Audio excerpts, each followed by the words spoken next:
Hello everyone, so right now you're hearing my voice through the Sony ZV-1 Mark II's built-in microphone. So I'm just doing a quick video, mostly show you how the built-in mic sounds like, but pretty sure you've probably seen a few at this point. But the reason specific for this is because I wanted to show you what it would sound like if I were to use this, the Sony ECM-G1 microphone. So yeah, let's swap it over to that.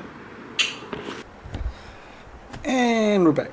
So right now you should be hearing my voice coming through the Sony ECM-G1 microphone instead. So yeah, I'm not too sure, I haven't heard it yet, so I don't know if it's any clearer or not. But you should be able to tell the difference since, well, usually, when you compare internal built-in mics and external mics of any kind, there will be notable differences, whether it be sound quality or maybe environmental noise. So yeah, you let me know what you think. And now I'm just gonna go back to the review now. Bye bye.